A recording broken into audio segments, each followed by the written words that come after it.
Hi and welcome to Power by Code. My name is Tommy and today I will show you how to generate a secure shell key on Mac and Windows 11 using terminal and command prompt. When you want to establish an encrypted communication channel between a client and a remote machine over the internet, you need a pair of public and private keys. The private key must be generated and kept secret on your machine, and the public key uploaded online to the remote machine. Now on the Mac, you open up the terminal and type in the command ssh-keygen-b 4096-trsr. The -b stands for bits and -t stands for type. The result is a key encrypted with RSR using 4096 bits. You will be prompted to enter a file name.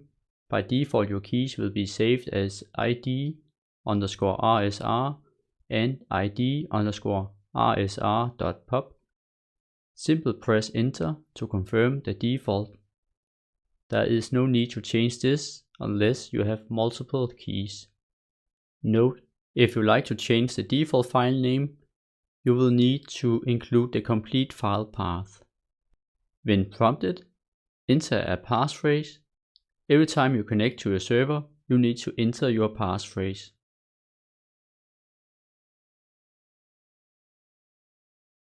The system will now create a hidden directory called .ssh that contains both your public and private key files.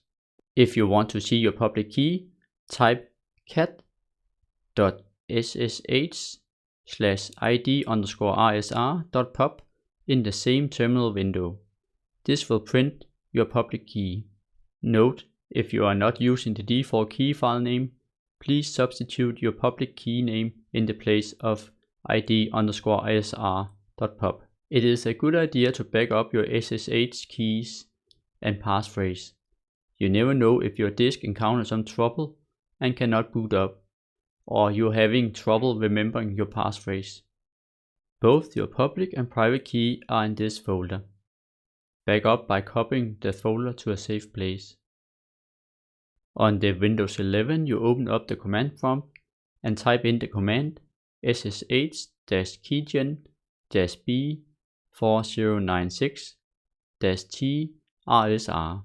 If you use the defaults, then it will save your keys in c:\user your username .ssh, assuming the C drive is where your user account is stored. Next, you will be asked to enter a passphrase.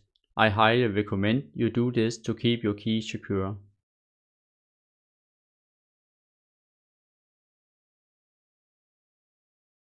If you want to see your public key, open id_rsr.pub in Notepad. Now you can copy and use it when needed. That's it, your keys are created, saved and ready for use.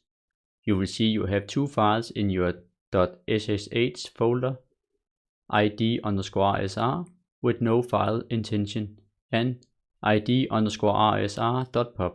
The public key is the key you upload to servers to authenticate. The private key is yours only.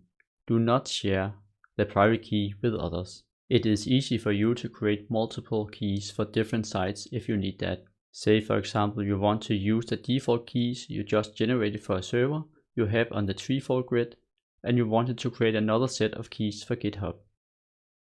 You can follow the same process as above, but when saving your key you just give it a different name, such as id_rsr_github or something similar. As said earlier, it is a good idea to back up your SSH keys and passphrase. You never know if your disk encounters some trouble and cannot boot up, or you're having trouble remembering your passphrase. Copy your folder c:\user your username .ssh to a safe location and write down your passphrase in a secure place. In my next video I will show you how to use your secure shell key when deploying a virtual machine on the 3-fold grid. If you like this video, hit the like button and subscribe button.